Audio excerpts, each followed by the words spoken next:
Everybody but me, I guess. All right. Is everyone muted? All right. I'd like to call the April 23rd meeting of the Burlington Conservation Commission meeting to order. We are doing this differently again as the last one. And the first thing I'm required to do is read a notice so everybody knows we're on the same page. Pursuant to Governor Baker's March 12, 2020 order suspending certain provisions of the Open Meeting Law, General Law, Chapter 30A, Section 20, and the Governor's March 15, 2020 order imposing strict limitations on the number of people that may gather in one place. This meeting of the Town Burlington Conservation Commission is being conducted by remote participation. No in-person attendance of members of the public will be permitted, but every effort will be made to ensure that the public can adequately access the proceedings as provided for in the order. A reminder that persons who would like to listen to or view this meeting may do so while it is in progress by tuning in to the BCAT Government Cable Access Channel. The BCAT Government Meetings Facebook Live feed, which is another source, or you can actually join the meeting over a phone line, which is 408-418-9388. And it's meeting number 711-030-071. To join the WebEx Live video conference, click on the link on the Conservation Commission's meeting page or the Town of Burlington calendar. Okay. If you want to join on the calendar, you simply go to the burlington.org, go to the town calendar, click on the calendar, click on Conservation for April 23rd, and then click on, when the pop-up comes up, you click on the link and you'll see our agenda, and the link will be on the agenda. You just go to the calendar, click on the link, our agenda comes up, and then you can get into the meeting. The meeting number, again, is 711-030-071, and there's a password in there if you need it. New public hearings open tonight will not be closed so as to allow for comments from those who are unable to access or are uncomfortable with this technology. Comments and concerns regarding public hearings should be emailed to conservation@burlington.org. Okay, and in a moment, I will ask all the members of the commission to identify themselves, and we will be calling on people in turn to talk, including the public. If someone has a thought that we would like to interject after they've been called upon, then there is, or you can actually send a message. I believe we have a couple of people. Our assistant administrator, Eileen Coleman, who will be monitoring that, see if somebody wants to talk, as well as our administrator, John Keeley. All votes will be by named roll call, and the meeting is recorded. So to get the meeting off to a start, I'll see who is in attendance. I'll call your name, and you can unmute yourself and say present or here. Don Bernstein. Here. Gail Lima. Here. Indra Deb. Here. Bill Boyven. Here. Jennifer O'Riordan. Here. Ed Loturco. Here. Ken Moffett. Here. John Keeley, our administrator. Here. Eileen Coleman, our assistant administrator. I think you said you're here. Eileen? I think I caught it. Yes, I'm here. Here. Okay, got it. Okay. All right. So with that as the introduction, we have the first item on the agenda, or the next item on the agenda after the roll call is citizens' time. Is there anyone who would like to say something about during citizens' time for something not on the agenda? I actually have one item for citizens' time, if you will. Anyone else first? All right. So, who knows what yesterday's special day was? Anyone? Birthday. Birthday. Oh, it was the 50th anniversary, of Earth Day. And that was the day in 1970 that gave voice to sort of an emerging public consciousness. And I just wanted to say a few words about that. What was going on in those days? We had leaded gasoline spewing forth lead that we could all breathe together. We had that. We had massive and inefficient automobiles with high concentrations of hydrocarbons and carbon monoxide. We had industry that didn't have nice, clean, white smoke coming out. They had dark smoke and sludge coming out.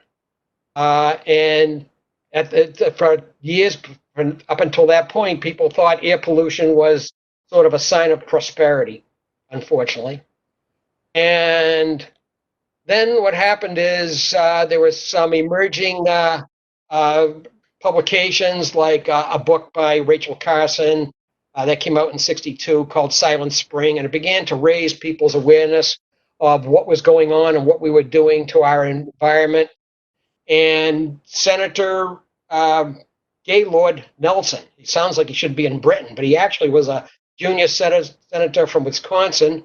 And Senator Nelson, with Republican Congressman Pete, I think it was Pete McCluskey, they decided that they were going to enlist the help of a young activist called Dennis Hayes, and they ended up sort of spreading out to a lot of college campuses about teaching about our environment. And next thing you know, they had 85 events across the nation.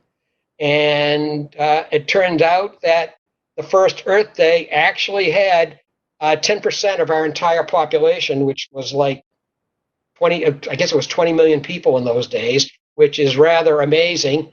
And it was from conservative and progressive people all across the spectrum holding events to celebrate that we need to have some responsibility.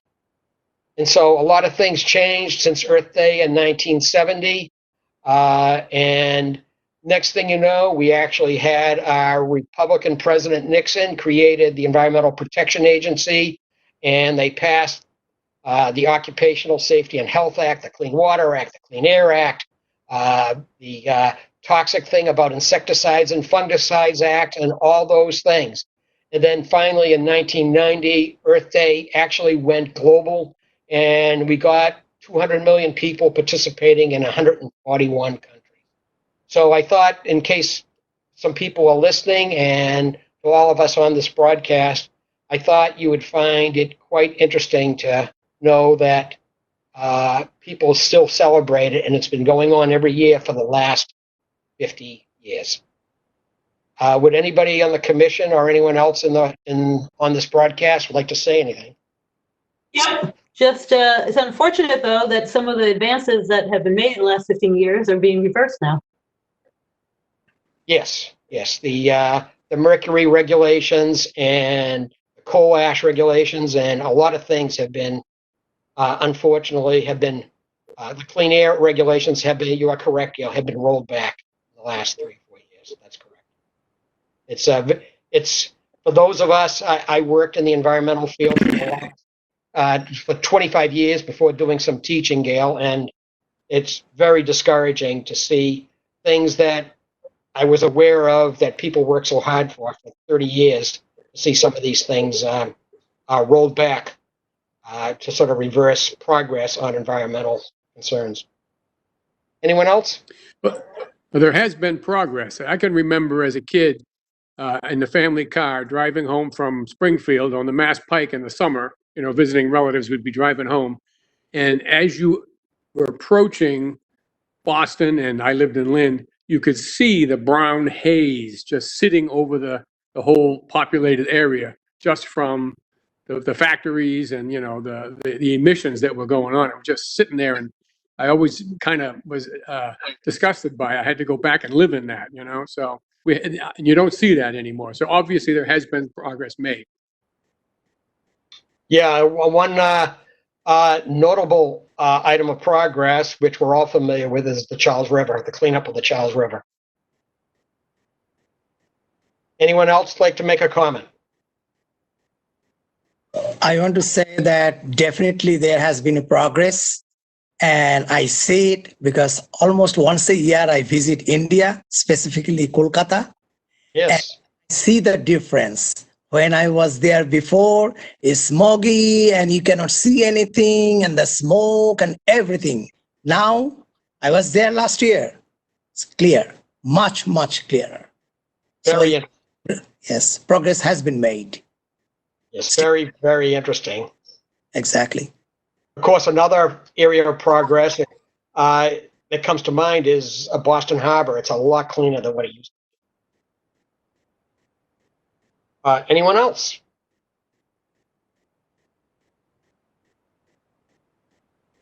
Okay, well, thank you for your comments. That anniversary, 50 years for Earth Day, was a very important milestone. I thought it was worth bringing the town's attention to it. Okay, so next is the approval of minutes for April 9th, 2020. Are we in a position to approve? Motion to approve. Second. Is it? Okay. Can you say Seconded? your name? Say your name when you're making the motions, so Dawn can get it. I said it. Second. All right. I guess we have a motion on the floor. All in favor? Dawn, how do you vote? Yes. Gail? Yes. Indra? Yes. Bill? Yes. Jennifer? Yes. Ed? Yes. The chair votes yes. That's unanimous. Okay. Next on the agenda is the continued public hearing. It was an erosion and sedimentation control permit for 114 Wynn Street, which is the Marshall Simons Middle School. Tim Mazzone for the Town of Burlington Public Works Department is listed on the agenda. He's from the engineering division, and it's to reconstruct the school parking lot. Tim, are you here? Yes, I am. Can you hear me? We can. The floor is yours if you have anything to say, sir. I have nothing to add. I did look through the recommendations from Eileen earlier, and we'll be able to meet all the requirements. All right. So what we'll do is, since it is a public meeting, we'll review the draft, and either Eileen or John will sort of go through it, and then we'll take a vote. Before we do that, let me ask, is there anyone on this call or this video that has a comment, an abutter or anybody else that has a request or a comment?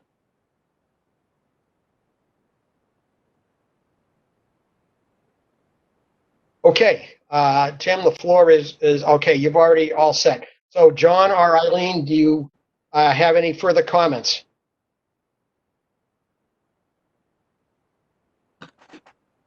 Eileen? All right. Any of the commissioners have any further comments for this particular project? No. No. Bill. All right. Okay. So I couldn't figure out how to unmute myself while I was sharing. Sorry about that. We didn't have any further any issues. We believe that they're meeting the stormwater standards to the maximum extent practicable. All right. So it is ready to close this one out tonight. I believe so. Yes. All right. Eileen or John, would you care to review the decision? Sure. I have it up now. I'm sharing it. Can you guys see the screen? Is it visible? No. Yes. Well, we see the Yes. screen. We don't see the screen. We don't see the screen. You, Just do you see see your file dialog box. what? Sorry. All I see, Eileen, is your list of files in your dialog box. Oh, Same thing. weird. Derek, maybe. And then behind it, did it like, it was there before, and then you moved It something. was there before, and then I Right. had to. Somebody's Right. sitting there. Let me get out and get back in again. Is that okay? Okay with me? Stop sharing. Sorry about that, guys. Okay, I'll try it again.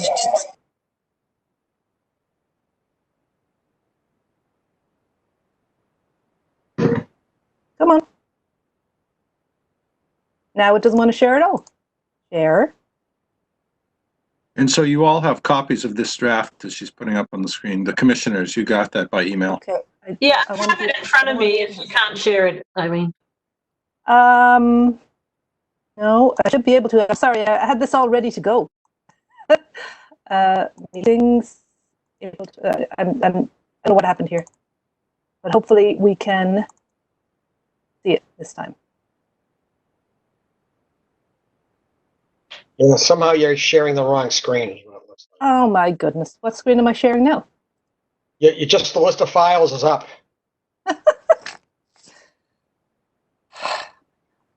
Oh, wait. Okay, now you're out of it. It says you're starting to share content. Okay. We'll try again. Okay, your desktop is up now. Right. Are you seeing me clicking on the meetings and so on? Please work this time. Yeah, sort Please of. work this time. Please work this time. Now can you see it? Yes. Okay. Yes. All right. So this is a version where I hadn't yet fixed the spelling and Tim's name. So sorry about that, Tim. So the conditions referenced below are best management practices necessary to prevent erosion into Burlington's stormwater system to protect against increased and contaminated stormwater runoff associated with developed land issues. It's a major cause of water impairment. I'm just going to go through this fairly quickly because everybody has seen it. The findings are that an erosion control bylaw application was filed for the reconstruction of existing parking lot at 114 Wynn Street. This included the reclaiming of existing driveways and parking lots, installation of granite curbing and bituminous sidewalks. It will also include installation of 4 deep sump catch basins replacing the old barrel block structures. The work will disturb approximately 70,000 square feet with a reduction of more than 500 square feet of impervious. And the filing history was just the dates when everything was filed and opened. The applicant has indicated that the proposed project meets to the maximum extent practicable standards outlined in the Massachusetts Stormwater Management Regulations. I'll touch on the standards. It will not create any new or untreated discharges. Peak discharge rates are not expected to increase. There will be an increase in recharge to the maximum extent practicable. The assess removal is increased to the maximum extent practicable. It's not a critical area and not a LUPL, which I just can't remember what that stands for now. This is a redevelopment project. Erosion sediment controls will be implemented during construction, and the project owner shall inspect the BMTs at the manufacturer's recommended intervals to ensure proper functioning, and the project does not create any new illicit discharges. We referred to the single application plan, and the conditions include any changes to those reference plans should be submitted to the Conservation Department for review. Members of the Commission or Planning Board shall have the right to enter upon the premises. A copy of this permit shall be provided to any person doing work on the site. It does not relieve the applicant from the responsibility to be in compliance with all other regulations. The applicant and or contractor shall contact Commission staff to clarify the meaning of the permit conditions and shall notify staff 1 week prior to commencement of construction so that we can have a meeting and go over the inspect the erosion controls and go over the permit. The pollution prevention ones are a standard about dumpsters shall be available, cleaning of equipment shall not be permitted on the site. Erosion control, applicant shall install erosion barriers including silt dikes or hay bales on the pavement coinciding with the limit of work. Applicant shall notify conservation staff when those controls and, if applicable, limit of work fence are installed so they may be inspected. No other work shall begin until those erosion controls are inspected. We may reserve the right to include additional erosion controls. After disturbance, everything should be revegetated within 30 days. And keep the streets clean, no soil or other materials into the streets of Burlington.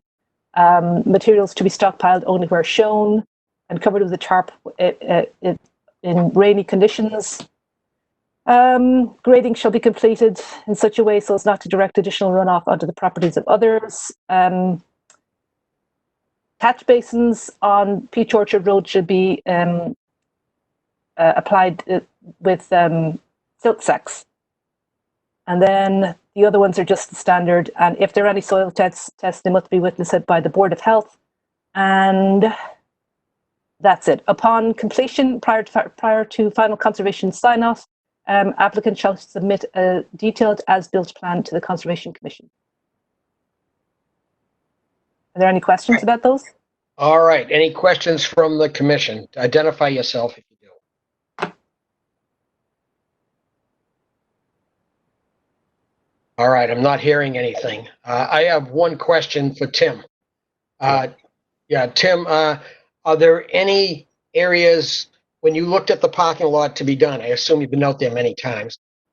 When you look at the parking lot, are there any areas of drainage into catch basins that are not being caught correctly that need correction by the paving company? In other words, the pitch of the asphalt surface.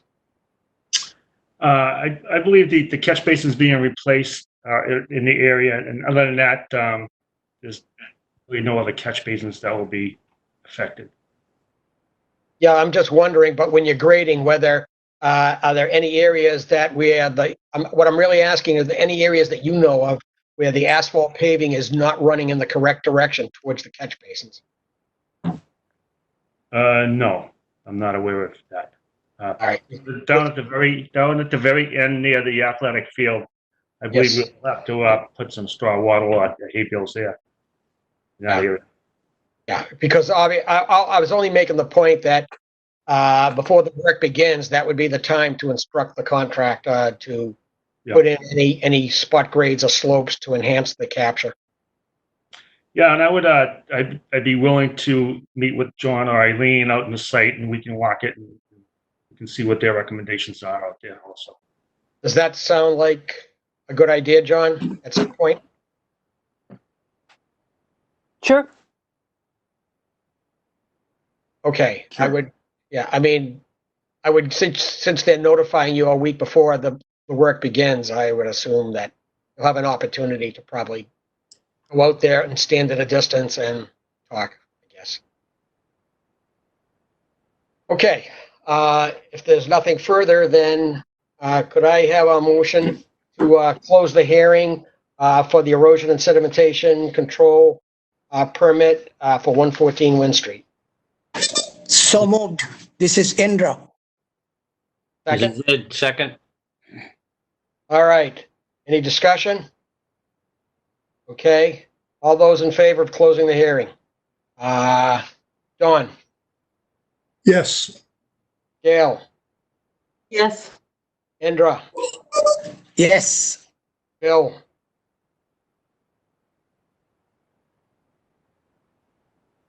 Bill? Yes. Okay. Jennifer? Yes. And I assume that was a yes. And Yes. Ed? Ed voted, right? I did, yes. All right. The chair votes yes. That's unanimous. All right. Then could I have a motion to issue the erosion and sedimentation control permit to the town of Burlington for 114 Wynn Street under Burlington bylaw, Article 14, Section 6? Is Ed, so moved. Gail, second. All right. Any further discussion? All right. How do you vote? Don? Yes. Gail? Yes. Indra? Yes. Bill?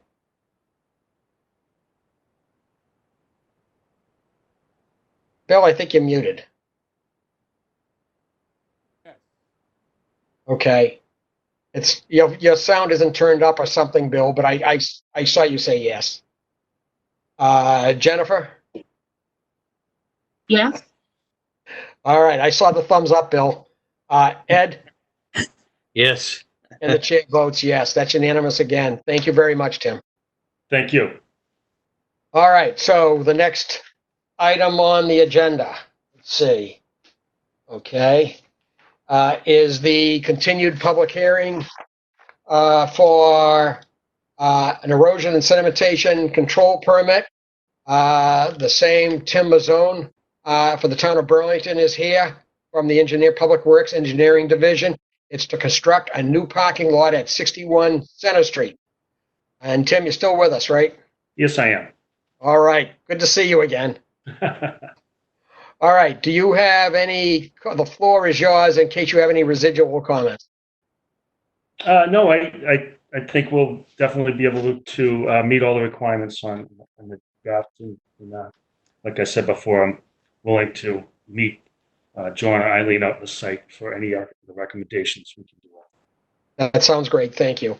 All right, John or Eileen, is there any lasting issues? What's the status of this application? We don't have any issues with this application. It's a somewhat more significant one than the other because it's involving more reclamation. But again, they are meeting the stormwater standards to the maximum extent practicable, and they are providing new catch basins. Okay, is there anyone in the audience? Well, first I'll go to the members of the commission. Any of the commissioners have anything further on this one? Okay, I'm hearing silence. It's deafening.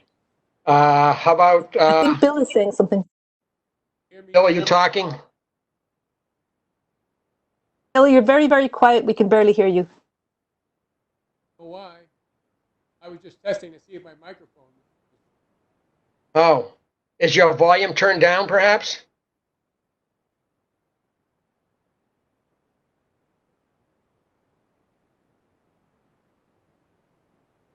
Well, just talk loud and we'll probably pick you up. All right. This is Gail. Bill can always call in if he's having a problem with his computer audio. True. All right. All right. I don't think Bill had a comment. All right. How about in the audience? Is there anyone in the that's viewing it or participating in this meeting that would like to make a comment on the erosion and sedimentation control permit for 61 Center Street, Human Services Building?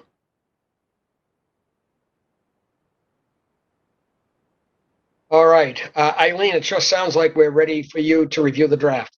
Okay, so as Tim indicated, we had created a draft and sent it to you guys as well. So can you actually see it this time? It should be opening. Yeah. Yep. Wait. This time? Waiting. We got it. See ya. Okay. So basically this draft is, I mean, we use pretty much the same wording as the other one. So I don't want to go over all of it again. Sure. I'll just touch on some of the things that are different. The project description. So this is for an erosion and sedimentation control bylaw application for construction of a parking lot at 61 Center Street. This work includes the reclaiming of existing driveways, installation of granite curbing, concrete sidewalks, lighting, new bituminous driveway and parking lot. The project will also include 2 new deep sump catch basins and a storm scepter for stormwater erosion and sediment control. The project will disturb approximately 36,700 square feet with a reduction of approximately 420 square feet in impervious. I think that the standards for this one were, again, the same. No new untreated discharges, an increase in recharge to the maximum extent practicable. And again, it's a redevelopment project and erosion and sedimentation controls will be implemented during construction, and the project owner will be required to respect the BMPs at the manufacturer's recommended intervals. And then the conditions are mostly the same again. We referenced the plan, 61 Center Street construction plan, sheet 2 of 5. I don't think anything was particularly different on this one, although John can chime in if he remembers it was different. Again, they'll ask to meet staff a week or so before, and we'll inspect the erosion controls. Applicant shall install erosion barriers, including silt dikes or hay bales, on the pavement coinciding with the limit of work. The applicant shall notify Conservation Department staff when the erosion controls and limit of work fence are installed. And no other work shall begin before that. Disturbed ground shall be stabilized and reseeded. Is anything different? Again, grading shall be completed in such a way so as not to direct additional runoff onto the property of others.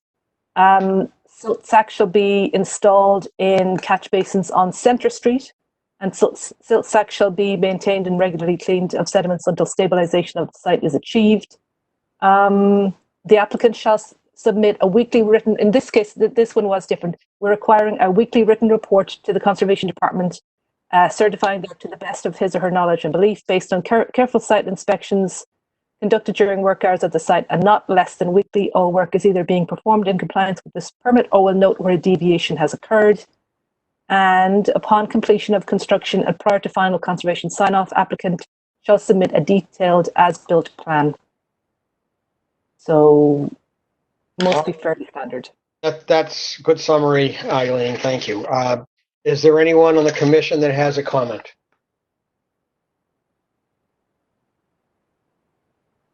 All right, I'm hearing silence. Okay, in that case, Mr. Mazzone, any questions on what you heard here, or you're all set? No, we're all set. I'm going to be in charge of construction of both of these sites, and I will definitely make sure that we adhere to findings here. Well, these permit conditions being both the same, it makes it easier on you. Even if you mix up the paperwork, you're going to get it right. Okay. In that case, could I have a motion to close the hearing on the erosion and sedimentation control permit hearing for 61 Center Street, the Human Services Building, Town of Burlington Public Works Department Engineering Division, for the construction of a new parking lot? Is there such a motion? Ms. Gale, so moved. Indra, second. Any further discussion? All in favor of closing the hearing? Dawn? Yes. Gail? Yes. Indra? Yes. Bill?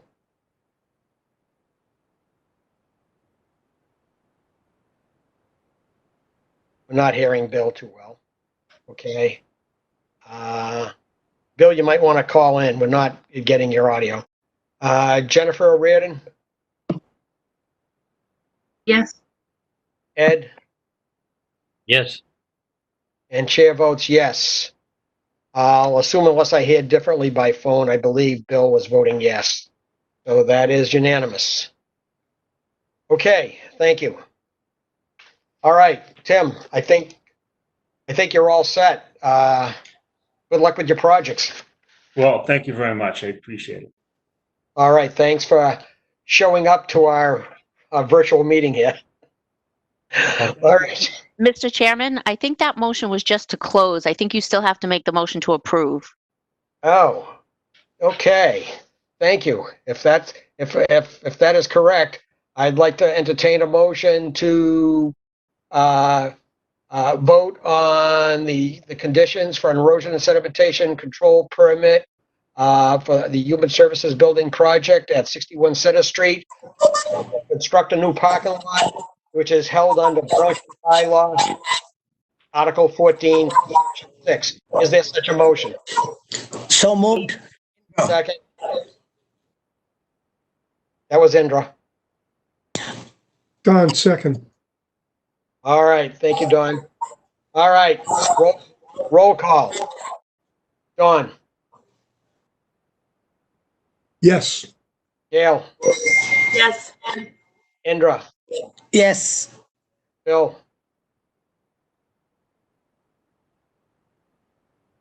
Is Bill still online, Eileen? He's giving a thumbs up and nodding his head yes in the video. This is Jennifer. There, I was just laughing. I was wondering if does that count a thumbs up? Can you make some cue cards? Yes, no, maybe? You hold them up. All right, Bill, thank you for the thumbs up. Jennifer? Yes. Ed? Yes. And the chair votes yes. That's unanimous. Thank you. All right. I'll say once again, good luck on your projects. Well, thank you very much. Have a good night. All right. You too. All right. So let's see where we are. We're on item number 6. Mr. Chairman, this is Yes. Kendra. I have a quick question. Do we say here that we authorize John Kelly, our administrator, to sign on behalf of us? Or Yes. John, do we need a vote on that in public? No, I don't think so. It's a local bylaw. And we generally sign on those permits as a matter of course anyway. So on the, as long as you approved it, you voted to approve it. And I got the authorization by email from you. So I think that's enough. so should I send the email authorization? I haven't sent it. Oh, sure. I have a majority of the commissioners already saying Oh, this. okay. But There's no you can reason if you why want. you can't be represented, Indra. So send the Correct. email. Yeah. All right. So now we're on item 6. It's the continued public hearing, abbreviated notice of resource area delineation. It is a Chandler Road parcel number 18-105-0, filed by GTH Homes LLC. It is for a resource area boundary confirmation. It has a DEP number of 122-641. Is there someone here representing this application? Steve Dresser, Dresser Williamson Way is here, and I believe Mr. Hickox is here as well. All right, great. Good evening to you both. Evening, Larry.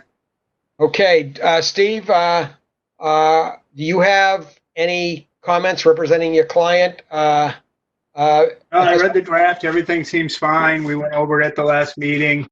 I think it's pretty simple. They're just accepting the resource areas as per plan. And that's what the draft decision says, and we're okay with that. All right, thank you, Steve. John or Eileen, are there any other issues you want to tell the commission about before we move forward? No, so this is a notice of resource area delineation. So there's no work proposed. We did not hear anything from any abutters. We got no comments in the ensuing 2 weeks since we opened the hearing 2 weeks ago. So I feel comfortable recommending that you close the hearing as long as the commissioners don't have any additional questions of their own. But I'm fine with the delineation. All right, how about the commissioners? Do any of the commissioners have any comments on this one or a resource area delineation on Chandler Road?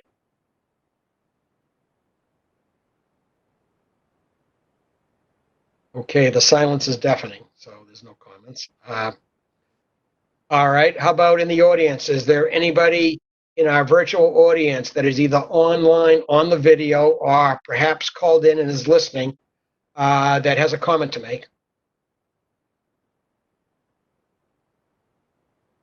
Eileen and John, I assume there's. The commission finds that the vernal pool delineation is shown on the approved plan to be an accurate representation of the vernal pool. The commission also finds that the wetland delineation shown on the plan is an accurate representation of bordering vegetated wetland.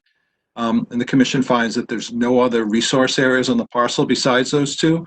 And then there's a discussion about the vernal pool under additional resource area discussion.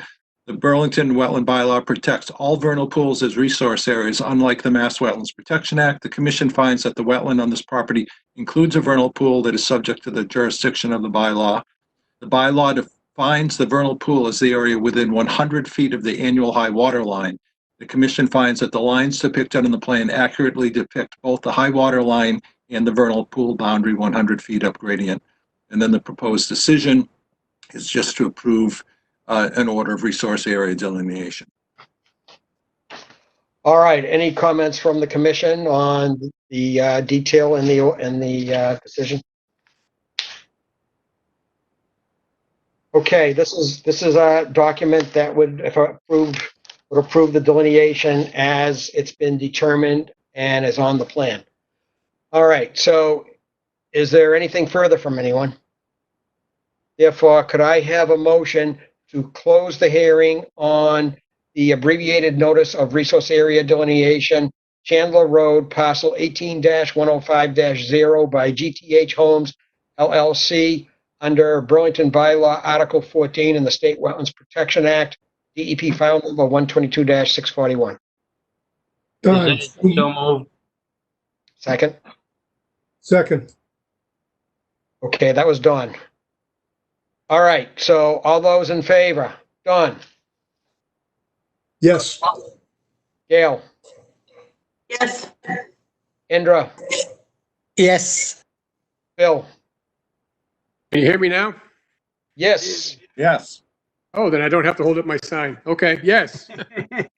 All right, it's nice to hear from you. I Bill. logged out and logged back in again. Okay, sounds good. Jennifer? Yes. Ed? Yes. Okay, and the chair votes yes, so that's unanimous to close the hearing. Could I have a motion to issue an order for resource area delineation for Chandler Road, parcel 18-105-0, GTH Homes as the applicant, for a resource area boundary confirmation, DEP file number 122-641 under Burlington Bylaw Article 14, the state's Wetland Protection Act. Is there a motion? Bill, yes, I move that. Second, this is Indra.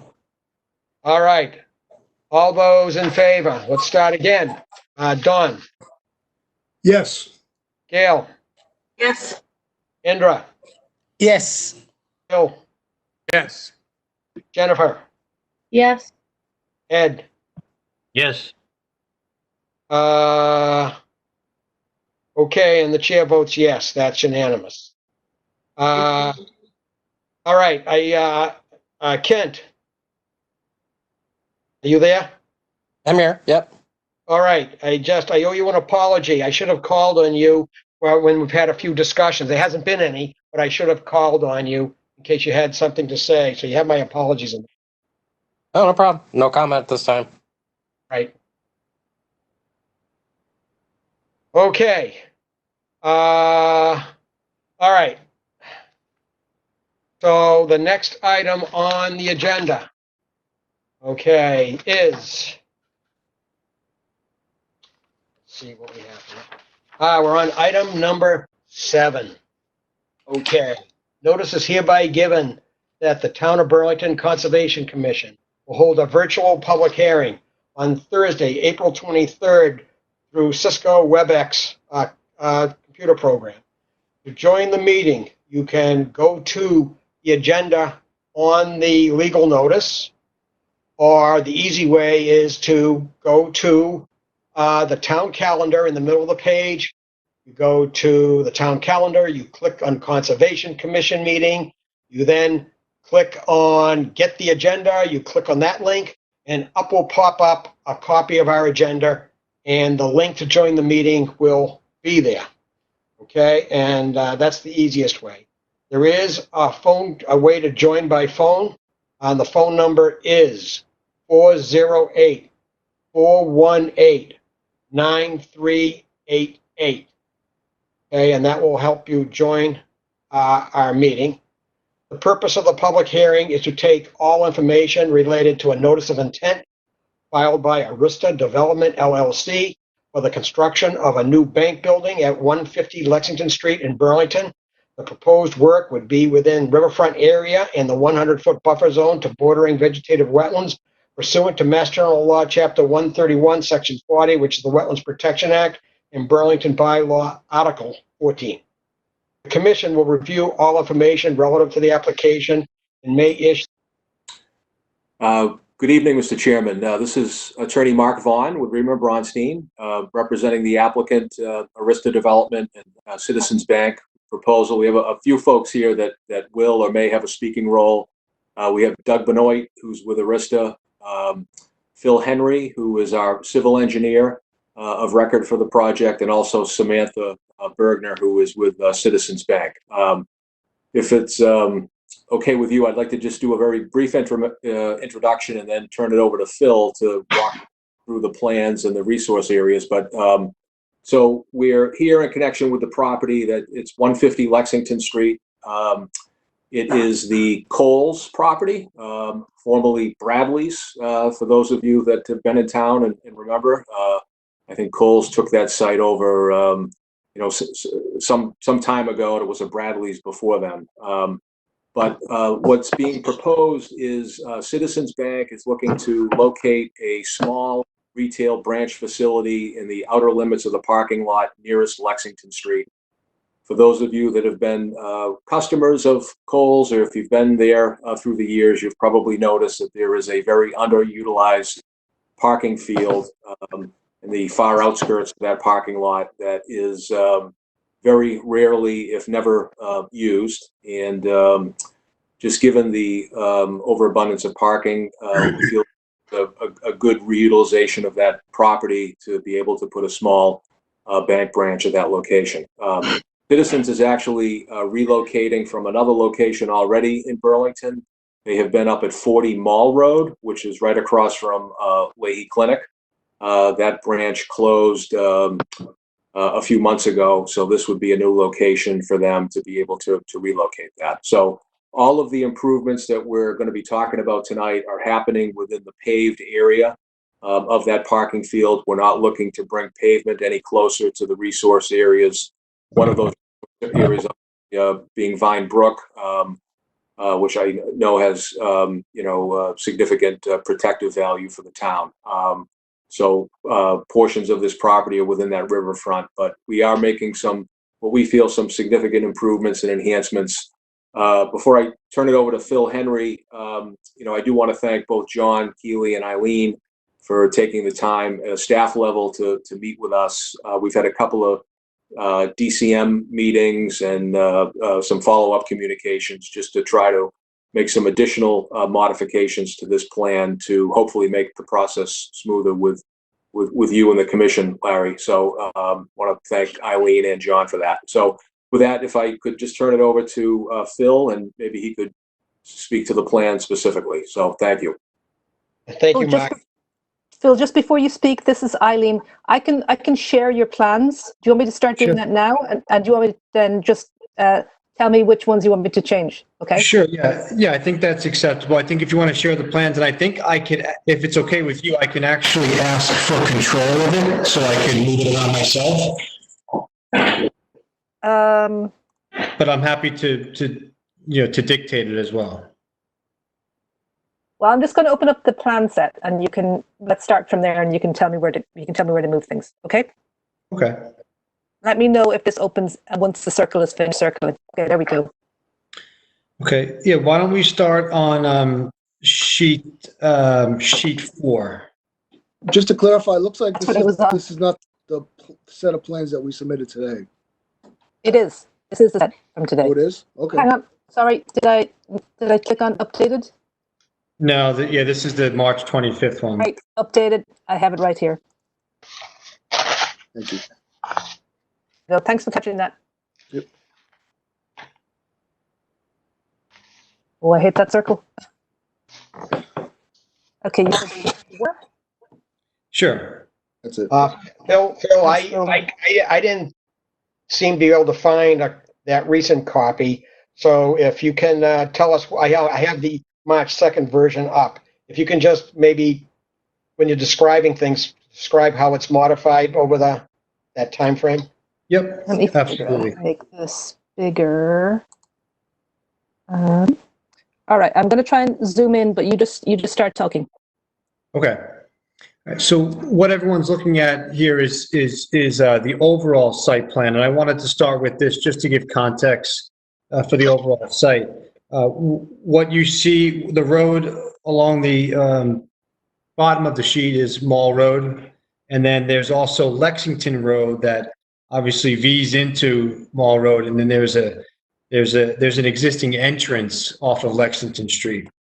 This site is just under 11 acres, and as you can see, the northerly section of the lot is resource area, and there's also Vine Brook that meanders through that resource area. as you can see on the plan, we have a series of offset lines that represent the resource areas. Working from, I guess, north to south in some fashion, you have the actual resource area. There's the 25-foot no-touch, 50-foot buffer. That's okay. Come Do you on. want me to, Eileen, do you want me to see if I could grab the plan? I'm not sure if you have that ability. John, does he? I just having trouble with my mouse, I think. It's going crazy. Come on. You're going the wrong way. I think someone else can share the screen. Okay.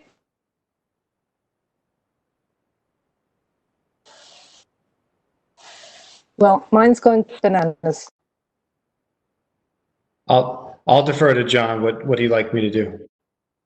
Actually, I am unable to share. Are you able to? Well, I'm unable to share, but I'm going to select ask to control, and I think Okay. I can change the that's presenter to you. I Okay, so assign- I've changed you. You're now the presenter. Go ahead. Oh, okay. So it looks like I could now share the content. Okay. Let me bring this up.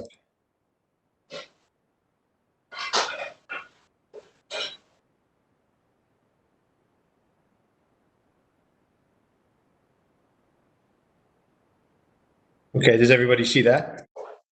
Yes. Yep. Okay. All right.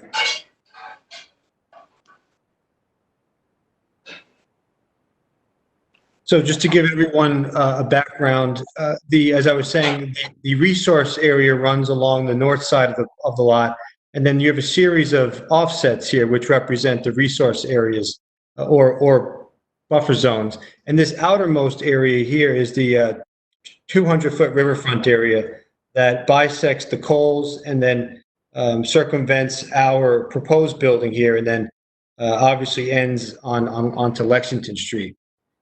Our proposal is to construct a 2,700 square foot bank with a remote drive-through on the easterly side, right where my mouse is right here. Currently, there's an existing lot that, as you can see here, it just extends from west to east. So our improvements are physically going to be on what is now asphalt striping, parking lot striping. And all in all, we are decreasing decreasing impervious by virtue of converting impervious to landscaping or extending the landscaping, particularly along this northerly edge, up to 8,500 square feet. With that being in mind, this plan is somewhat evolving in a minor sense because we are also filed with planning board. And we wanted to, we actually just had a Zoom meeting with them a few days ago, and we had to implement some site plan modifications. So it is, in the sense, evolving ever so slightly, but it has substantially remained the same from what was filed back in March. So the specific changes that I wanted to note are related to, the first one was related to the planning board, which was this stretch of driveway here was requested to be converted one way going from west to east, or as you can see by that flow arrow. The plan change that resulted in that was this pork chop landscape island here. If you guys look at the plan that was submitted on March 2nd, you'll see that this is different. And the reason why we wanted to do this is we wanted to lessen the width of this throat so that if somebody should be entering on Lexington, they could not easily cut through the site and go onto Meadow Road. So the planning board wanted us to make this a one-way, so to make it more inconvenient for anyone to cut through the property. So as a result of that, we created some parking spaces and we had to revise this landscaping island here. That was the first plan. That was the first site plan change that resulted in our filing today. I'm just going to skip to the grading plan now to show you the second modification that more closely pertains to this commission. This site, fortunately, or unfortunately, I guess depending on how you look at it, slopes from south to north or from front to back towards the resource area. If those of you familiar with the site, as you could see here with the spot shots, like everything flows continuously. There's essentially no low points in this parking lot, and everything drains towards this curb along the north side.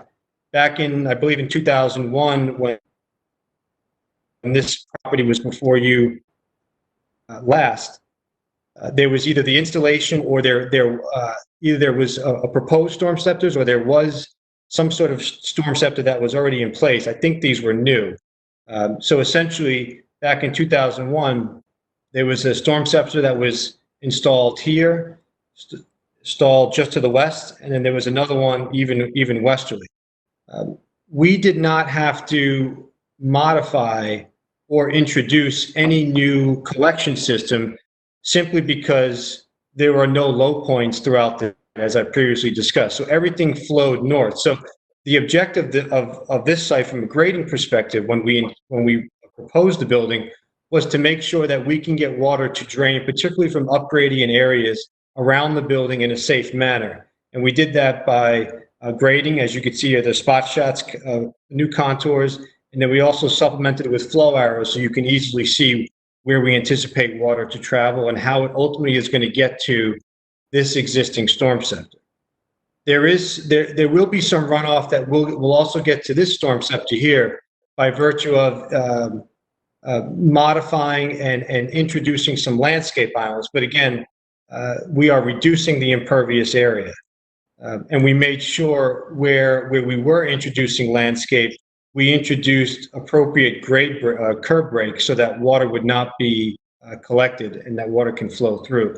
So you'll see throughout a number of these islands that there are strategic curb breaks so that water is unimpeded as it ultimately flows north into these BMPs.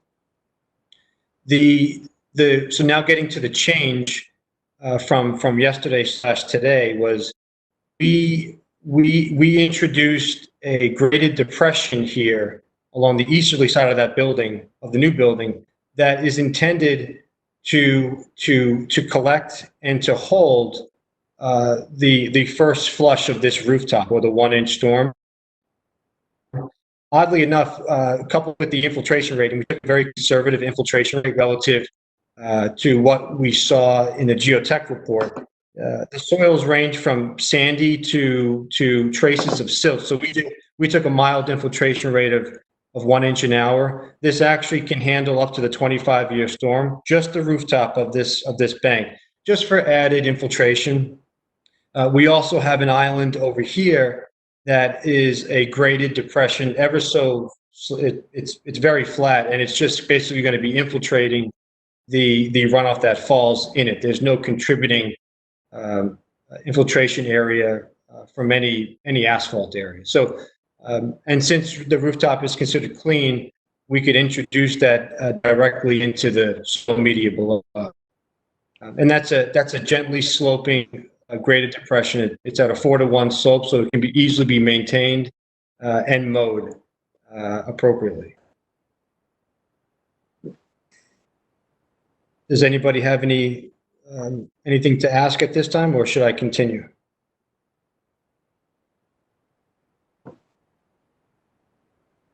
Okay. So other areas of improvements, as I mentioned before, was this existing curb extends easterly, following my mouse, and then takes a sharp turn, and then eventually ties into the existing curb. We introduced a landscape area here. We saw an opportunity as we were reshaping this lot that there was a lot of used asphalt area that we can sharpen up, and that also led to the ability to, from a site circulation standpoint, slow traffic down. So there was other added options that we needed to that we wanted to incorporate for planning board as well. So I'm happy to go into anything more specific, but those were the two major changes that we incorporated from our initial submission back in March. But like I said, I'm happy to answer anything specific. All right, before you move on to anything else, are there any questions at this point by John or Eileen? So I wouldn't say questions. I have met with the applicant and the team over the phone, and so just to recap. So the resource area is Vine Brook. The riverfront area is associated with Vine Brook. So this is a critical area, and there's also a buffer zone to the wetlands as well. But I mean, it's riverfront area, so the regulations require improvements in the resource area. They also require that any redevelopment project meet the stormwater standards to the maximum extent practicable. This is clearly a redevelopment project. The entire project is within paved area. The improvements that they're proposing are reduction in pavement in the riverfront area, that area on the north side where you can see that the pavement is being replaced by green space. And as far as the stormwater standards go, they are increasing infiltration by taking the rooftop. Water quality standards will probably be pretty much the same. The storm scepter was installed by Coles as part of that development. I have spoken to the applicant about getting an inspection of those storm scepters because we have no records from Coles that they've been maintained. They hadn't been maintained when they came in for their certificate of compliance a few years ago. They cleaned them out at that time, but we have no records that they've done anything since then. So we'll want an inspection of those storm scepters, and if they need to be cleaned, they should be.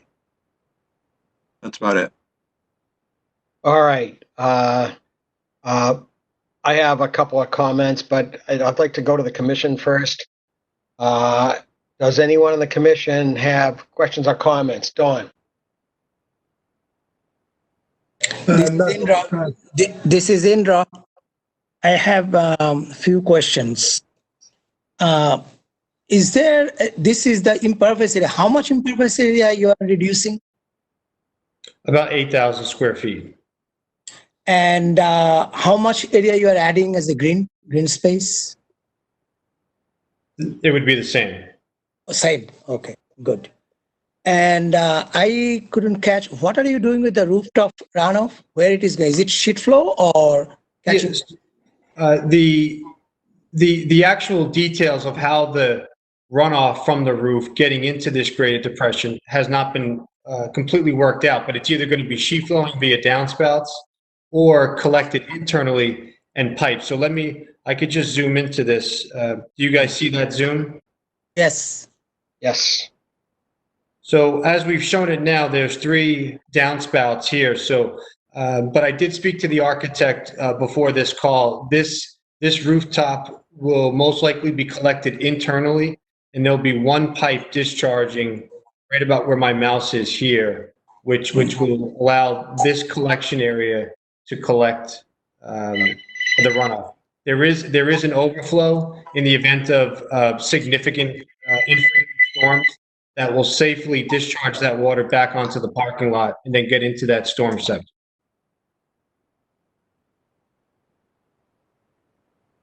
Okay. That's fine. Okay. What I'll do is I'll go through the order, and at this point, we'll continue with maybe other presentation, but let me go through the commissioners. Indra, you already talked. Gail, you have any comments at this point? I might have some questions later, but I was just trying to scan the plan, and at least on my device, it's sometimes hard to read when you try to zoom in.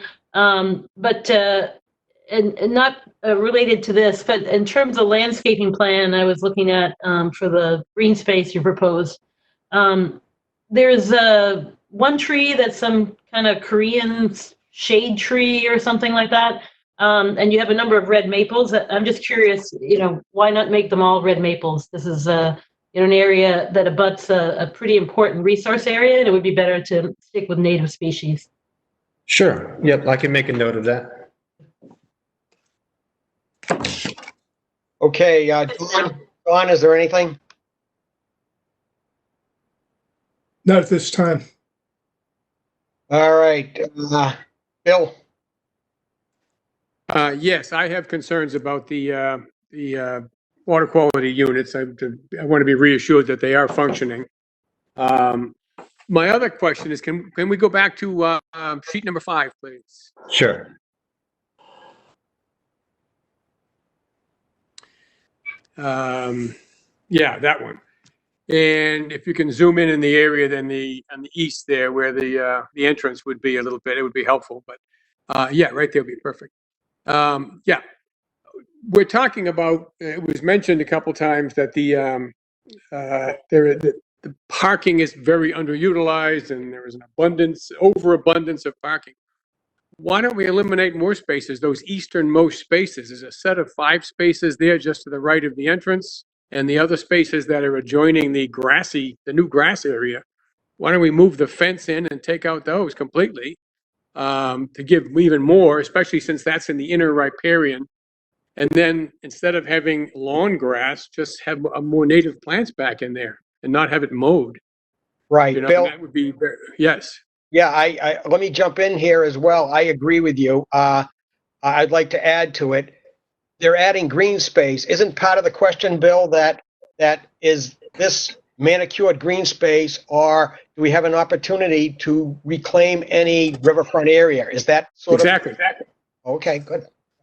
Yeah, that's my point. And it said lawn grass, so it doesn't sound like it's going to be natural. It's going to be manicured of some fashion. So I'd like to see it be natural and have even more of it, especially since there's so many parking spaces available. Sorry to interrupt again, but this is Gail. I agree with you, Bill, and I also agree that's an important point of pulling the fence back so that riverfront bank is protected, and then that also would kind of add to the improvement that needs to be established for work in the riverfront. Could I, this is Mark, could I speak to that? So since I'm the one that I guess used the word overabundance of parking, I mean, I use that just because I think if you drive by that area, which you do, you probably very rarely see vehicles that are parked there. But notwithstanding that, we're not the property owner. It's not owned by Arista. I mean, we have an agreement with the property owner to do this, but Kohl's, as the existing tenant there, also has rights to a certain number of parking spaces, which would be problematic for us to eliminate additional spaces out there. It was, kind of a chore in and of itself for us to get to the point where we have a plan to put forward now that everyone was willing to kind of sign off on in terms of parking. I also wanted to remind the commission members too that there is some utilization of this parking field on select occasions. If you're familiar with the Islamic Center, that is the next door. I forget the address of it, but it's right on Lexington Street. So they do have overflow parking that utilizes this lot on those occasions when they have services.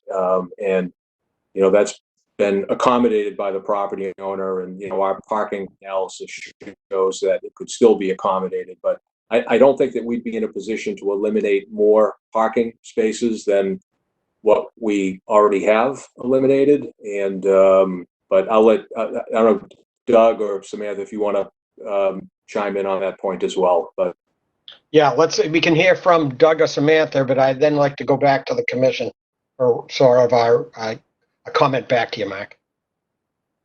Sure. Well, this is Doug. I can just sort of reiterate what Mark said. We have gone through numerous plans with Kohl's and the landowner that had less parking than this plan does, and they turned us down. So Mark is right that if we have to go back to them and tell them we need to reduce parking, there's a good chance they'll just say no, and we'll be all done. Okay. All right. Thank you for that input. Anyone else from the proponent team? I guess I would just add that this plan that you see here has a proposed reduction of 37 spaces. So like in most applications, there's a push-pull to everything, and we were trying to strike a balance between all the different components, particularly with related to conservation, planning board, and the landowner.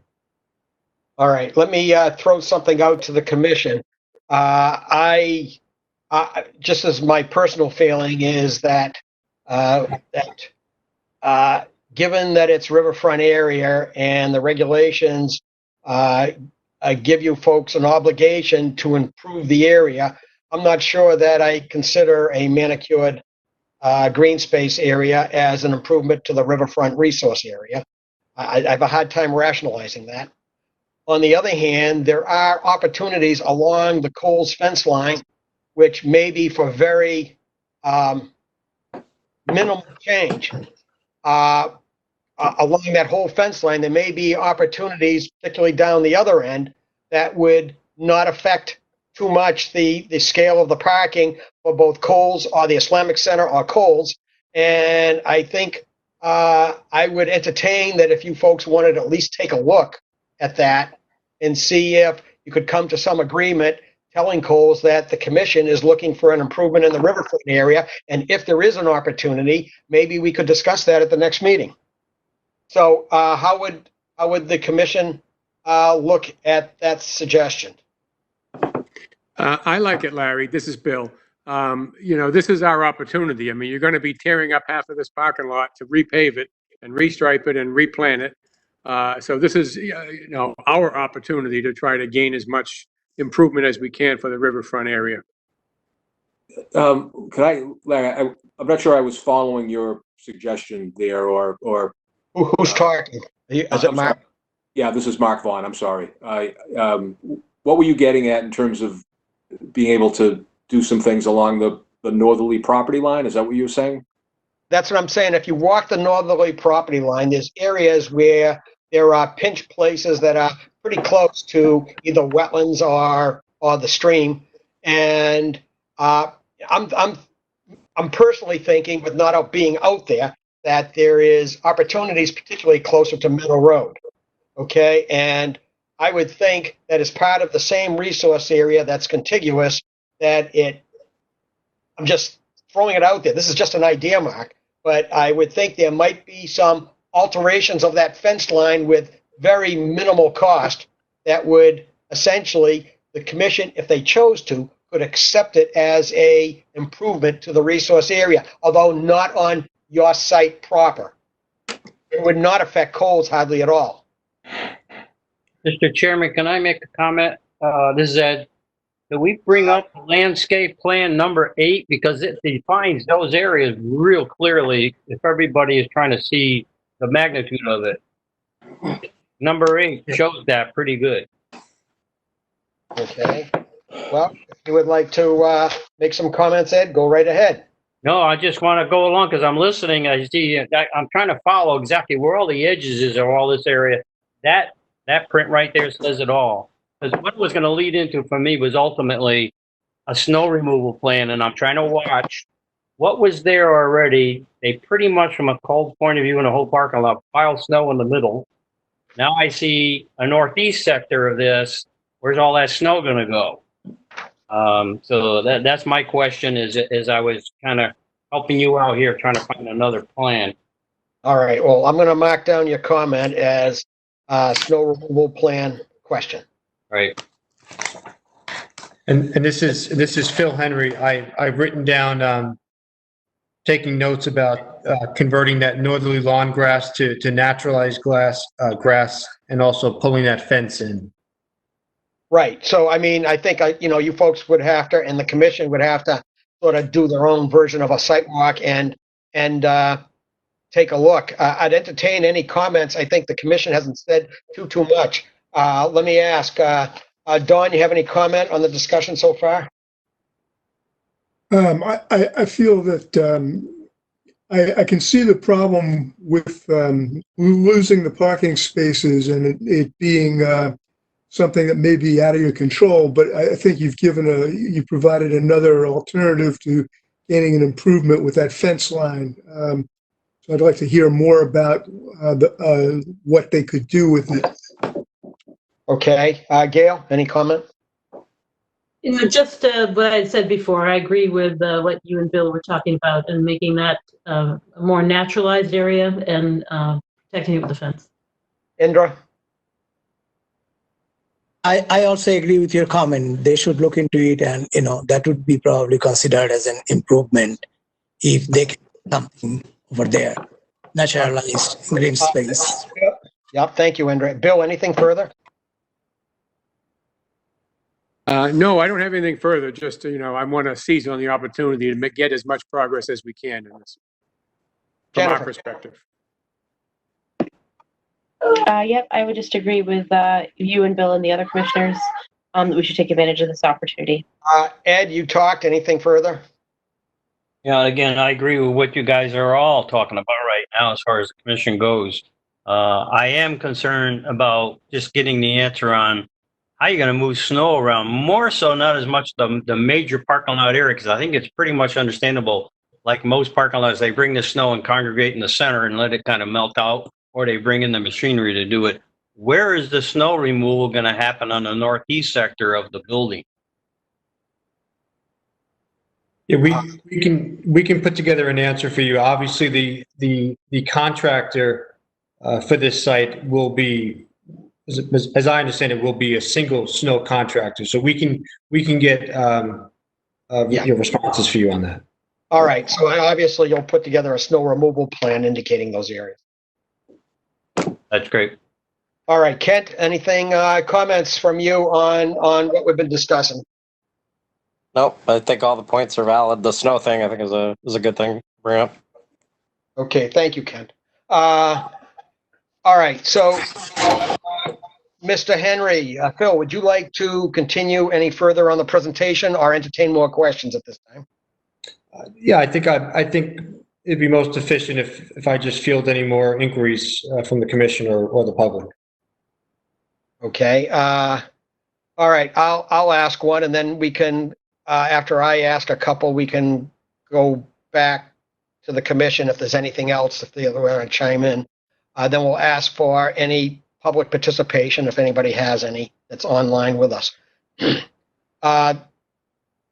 The infiltration area for the rooftop runoff. I'm assuming it's not planning to go to a stormwater scepter storm device, and you said it could infiltrate a 25-year storm. But if we have one of these 100-year storms, are we looking at either a retention situation, or are we looking at an overflow situation that has yet to be worked out?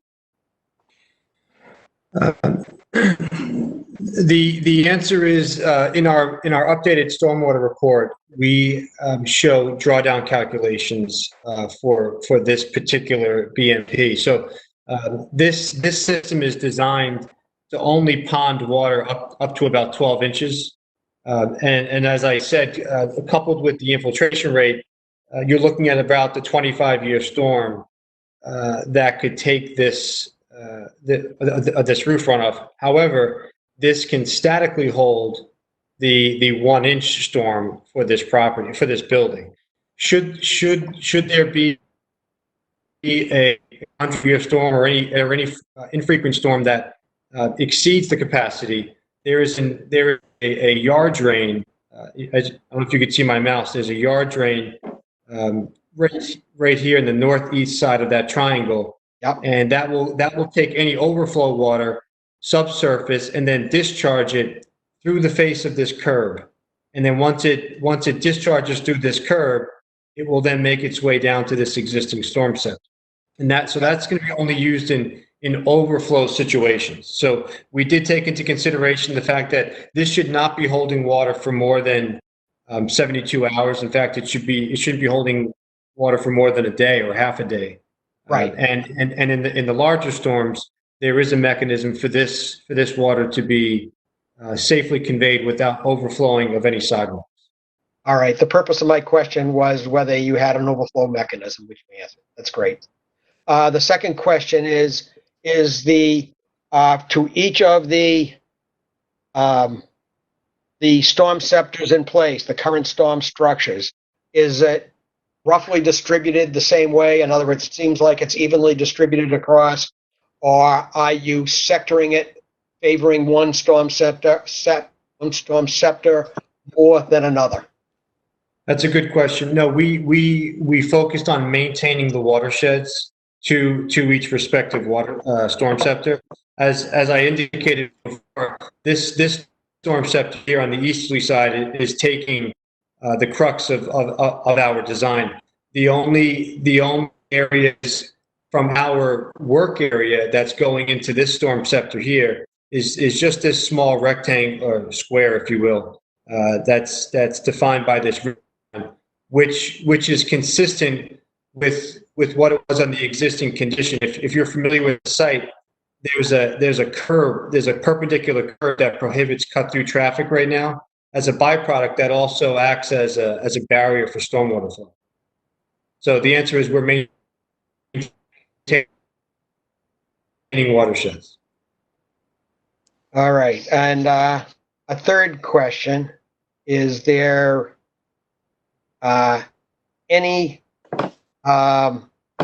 maybe this is to John as well, are you aware of any flooding circumstances in the immediate area adjacent to the stream next to this project of interest, that there is a flooding area onto developed property that we should take a look at and ask about retention versus discharge?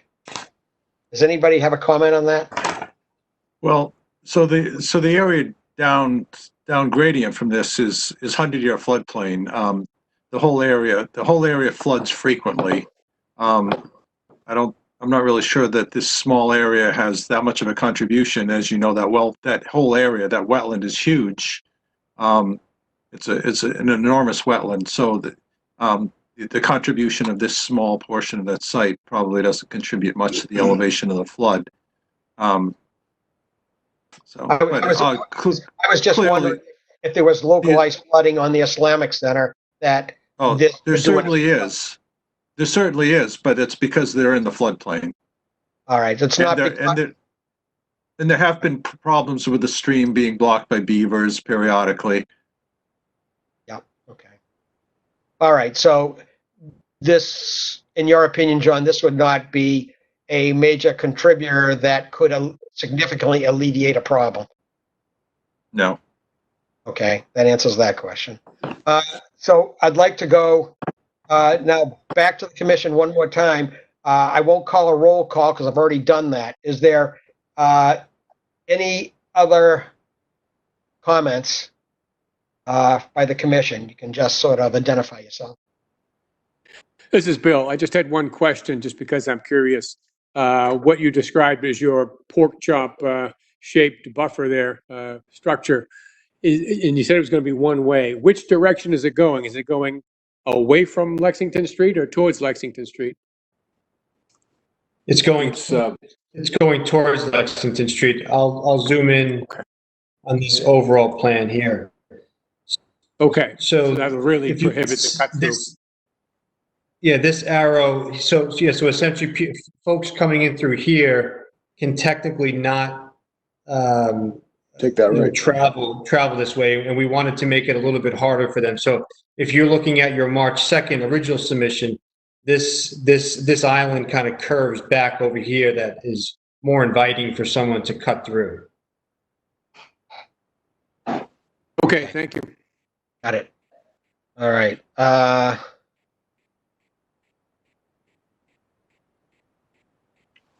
Anybody else from the commission?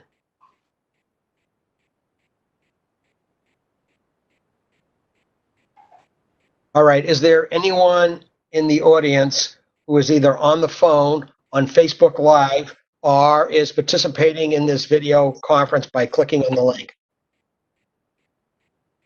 Mr. Chairman, this is Doug Benoit. I just have one comment again about the parking Yes. that we didn't mention before that we should have, and that is that the site is, per zoning, the site is already underparked, and as part of this project and going through the planning board approval process, we're requesting a special permit to further reduce the parking So any additional loss of parking will just make it that much harder to get that approval.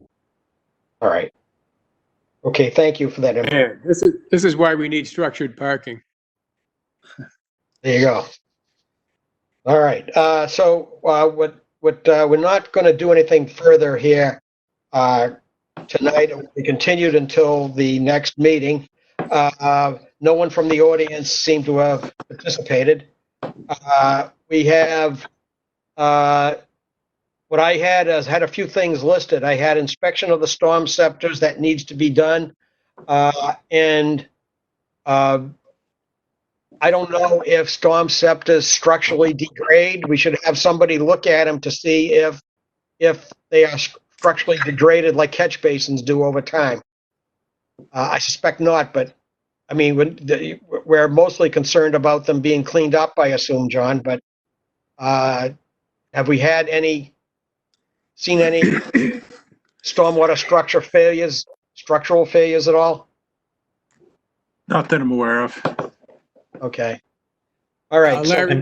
Larry, what can we do about Cole's continued history of not filing inspection reports for those stormwater treatment units?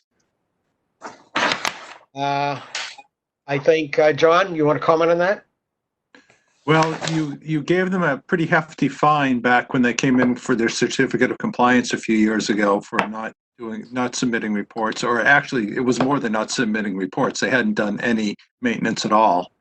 I'm not sure if the reports were required. I'd have to go back and look, but the maintenance certainly was required, and they hadn't done that. So the question is, have they been doing it since? Yes, exactly. That's the most important part. You're right. Right. All right. Could you folks, you and Eileen, possibly research that and see if we've gotten any further compliance? Yes.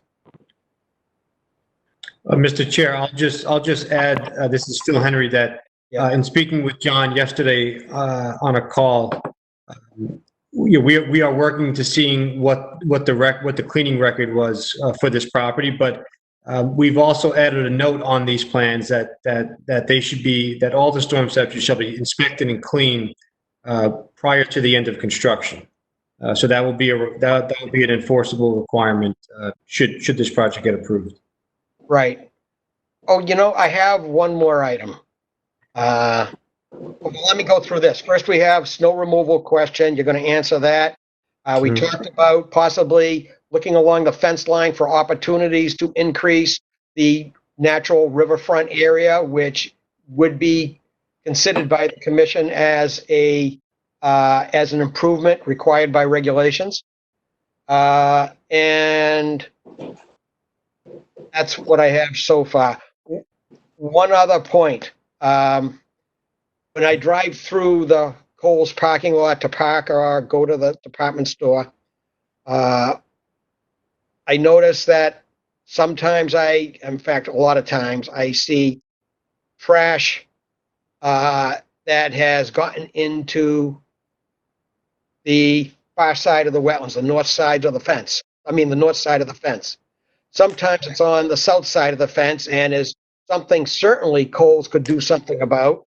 And a lot of times it's been the same trash has been there for a long period of time on the north side of the fence.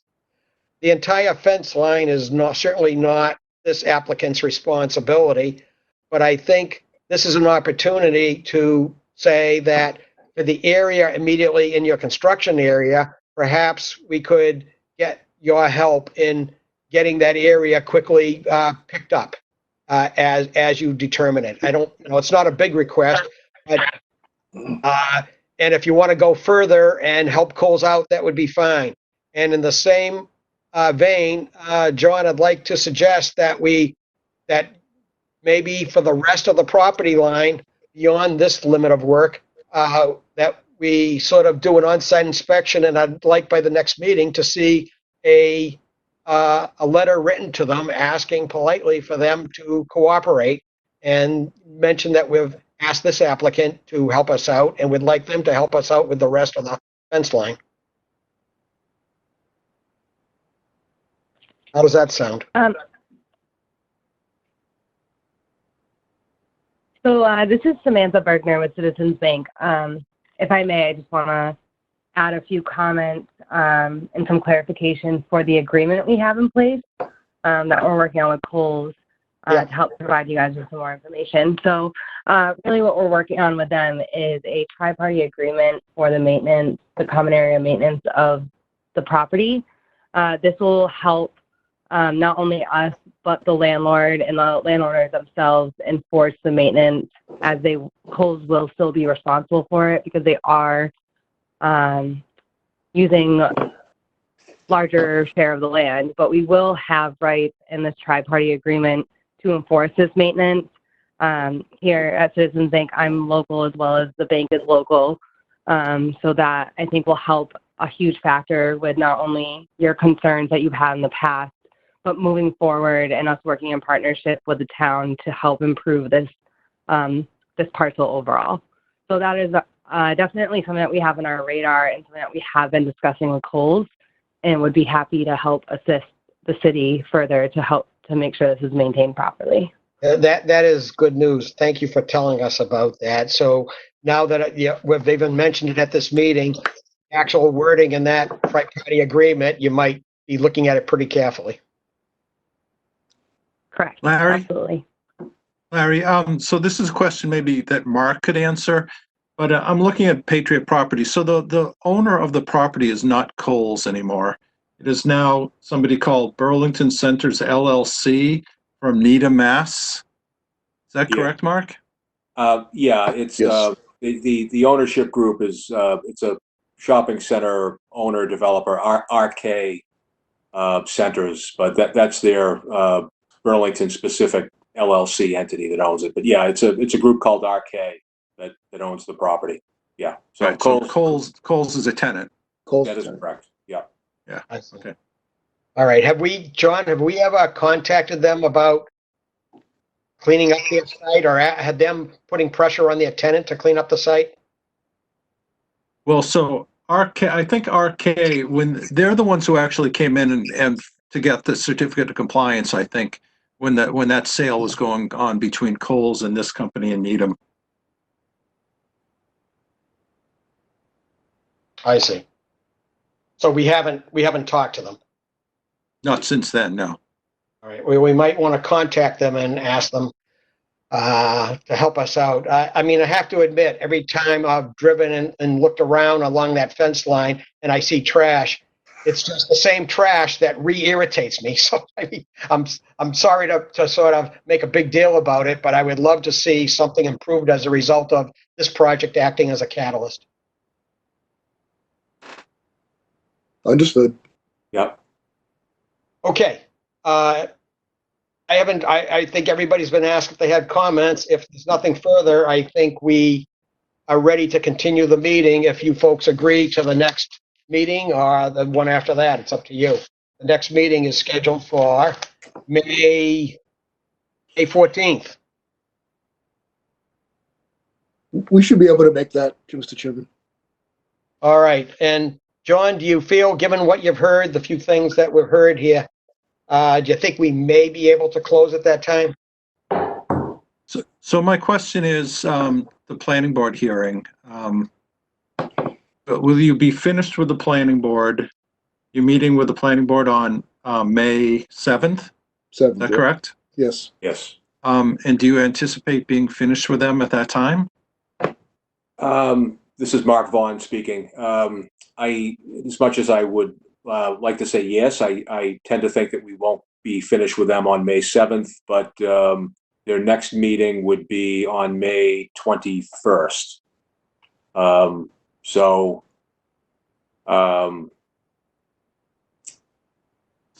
the thing is, we have no new hearings, no new applications for May 14th. If we continue this to May 14th, this would be the only thing on the agenda.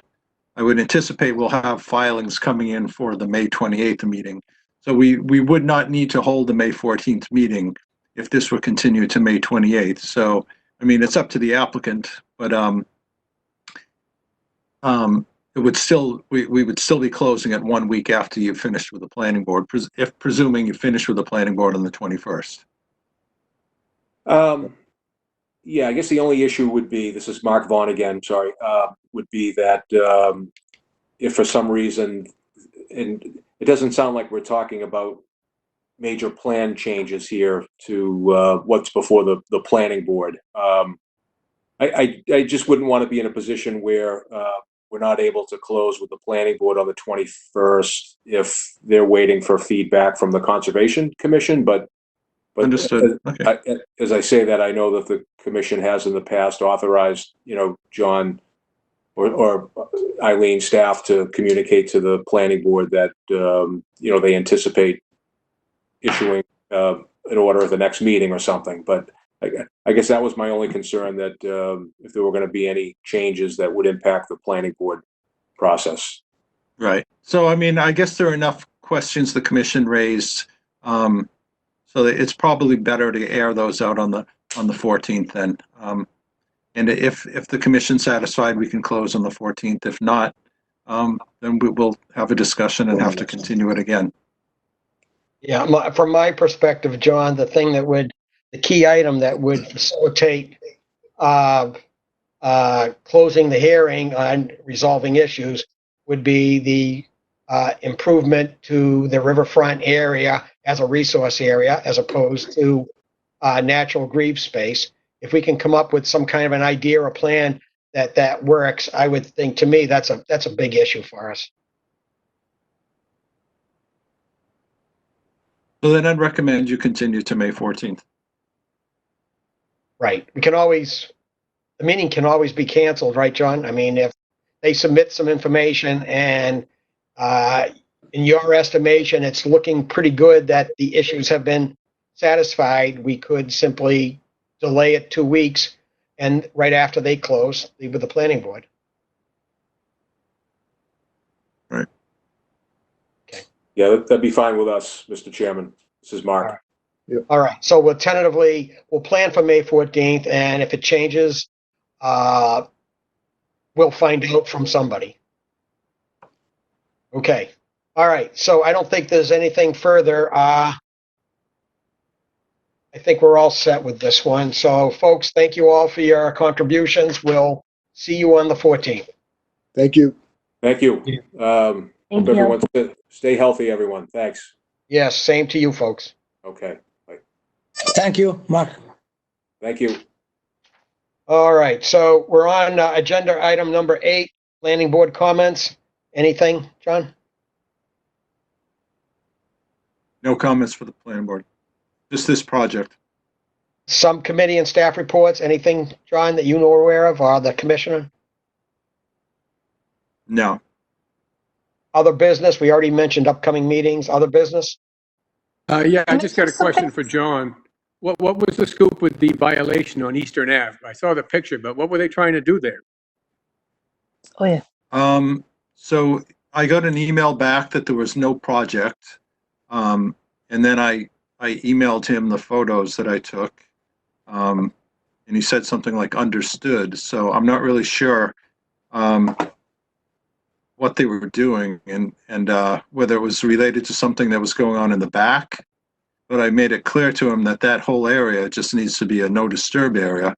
And from the picture, it looks like it's actually being mowed. Besides the actual violation, it looks like it's grass and it's supposed to just be naturalized. So I'll have to follow up further with him. Okay, because it definitely looked like they tore up, like you said, a lawn that shouldn't have been there in the first place. Right. So Eileen, you sent a note and you talked to the person at 5 Harvard.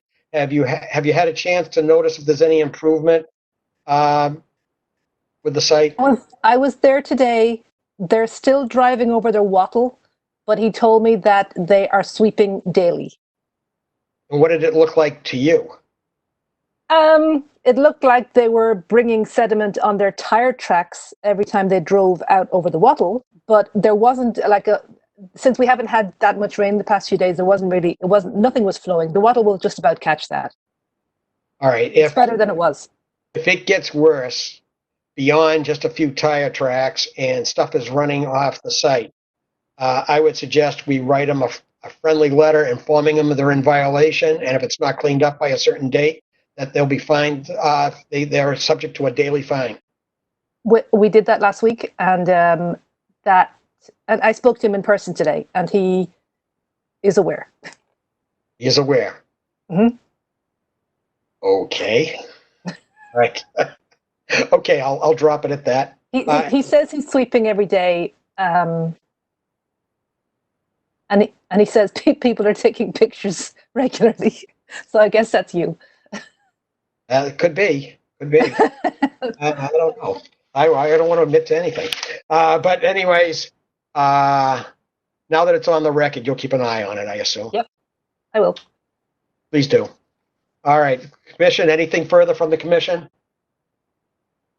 Can I raise something else? Please do. Eileen again. I just wanted to say that Burlington has signed up for the, what's it called? City Nature Challenge. It was more of a competition in previous years, but now it's just about getting out and documenting nature. And I asked Gail to do a few little videos of, just getting out and identifying things, which she sent to me. And Jennifer has been putting that on social media, and we now have a YouTube channel. Woohoo! So I put Gail's pictures, videos up there. So if anybody else wants to go out and about, the challenge starts tomorrow until Monday. So get out and take pictures and upload them. And if you want to send me some videos, can you please try and have your camera facing this way? Because it works better. It's better for the formatting for YouTube. Okay? But I'm happy to have videos and post them up there. All right. Very good, Eileen. Thank you for that. All right. Is there a motion to adjourn the meeting? So moved. Bill. Second, Indra. Okay. How do you vote, Don? Yes. Gail? Yes. Indra? Yes. Bill? Yes. Jennifer? Yep. Ed? Yes. And Larry will vote. Okay. Yes. It's unanimous. Have a good evening, everyone. Yeah, good evening to everybody. Stay safe. Stay safe, everybody. Yeah. Okay. Thank you. Thank you. Same thing.